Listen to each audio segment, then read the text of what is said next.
The Prophet ﷺ also mentioned أَشَدُّ النَّاسِ بَلَاءً, that the most tested of people are those who are the prophets, and then the righteous, and then those that follow them in righteousness in terms of their order. And so Ibrahim alayhi salam, what you notice about him as well, is that he's one of the most tested prophets of Allah subhanahu wa ta'ala. Tested in so many ways. Tested with his father, tested with his people, tested with his children, tested with his spouses, tested with a tyrant, tested with the laity, tested with everybody.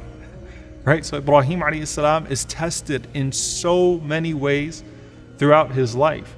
And that tells us something, right? The fact that despite all of these distinctions that he has, despite the righteousness that's assigned to him, the honor that's assigned to him, the fact that he still tested this severely tells you something.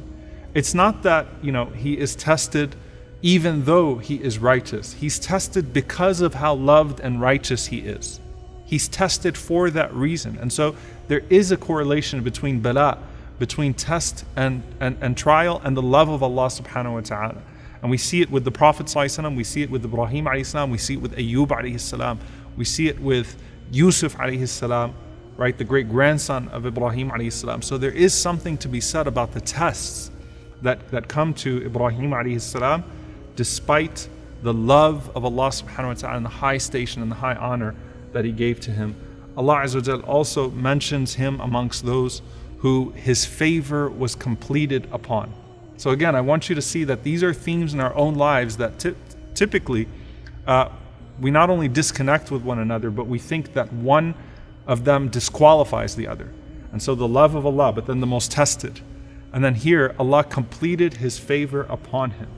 When Allah Azza wa Jalla says, وَيُتِمُّ نِعْمَتَهُ عَلَيْكَ وَعَلَى آلِ يَعْقُوبَ كَمَا أَتَمَّهَا عَلَى أَبَوَيْكَ مِنْ قَبْلِ إِبْرَاهِيمَ وَإِسْحَاقَ. In Surah Yusuf, that Allah may complete his favor upon the family of Jacob the way that he has completed it upon your grandparents, Ibrahim and Ishaq, Abraham and Isaac, peace be upon them all. So Allah mentions him amongst those whose favor has been completed upon him.